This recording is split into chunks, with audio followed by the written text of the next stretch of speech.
Oke teman-teman, kali ini kita akan membahas tentang logika fuzzy ya.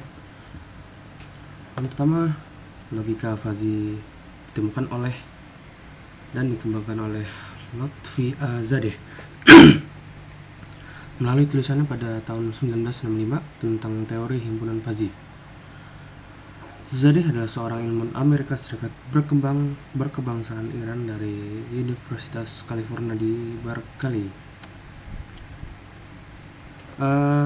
Teori fuzzy ini bisa diterapkan pada dunia kedokteran dan biologi untuk diagnosis penyakit, pasien, penelitian kanker dan sebagainya, manajemen pengambilan keputusan, klasifikasi dan pencocokan pola, mengukur kualitas air dan peramalan cuaca.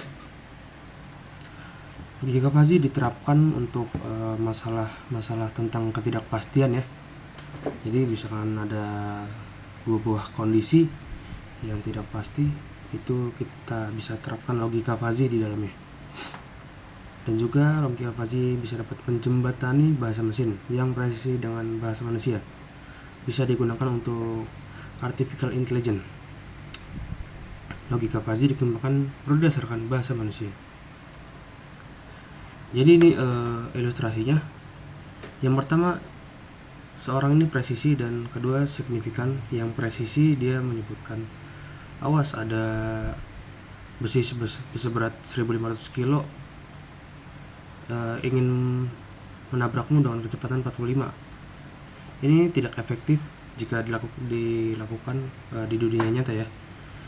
Jadi dengan yang langsung ke signifikan, awas, menghindar, otomatis dia akan menghindar dan mencegah terjadinya kecelakaan. Logika fuzzy bukanlah logika yang tidak jelas, tetapi logika yang digunakan untuk menggambarkan ketidakjelasan sehingga kita dapat mengambil keputusan. Logika fuzzy adalah teori himpunan fuzzy, himpunan yang mengkalibrasi ketidakjelasan. Dan logika fuzzy didasarkan pada gagasan bahwa segala sesuatu mempunyai nilai derajat. Himpunan fuzzy digunakan untuk mengantisipasi di mana seorang dapat masuk dalam dua himpunan yang berbeda, misal muda, parubaya, atau parubaya dan tua. Di sini ada muda dan tua, itu bisa berupa umur ya. Umur bisa berupa tua dan muda. Jadi seperti itu ilustrasinya. Variabel fuzzy,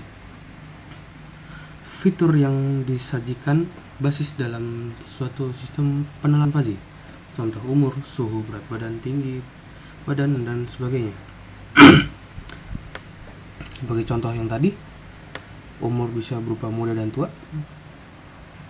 Dia misalkan dari umur 45 ke bawah, dia masih dianggap muda, dan jika masih di 45 ke atas, dia sudah dianggap umur sudah tua.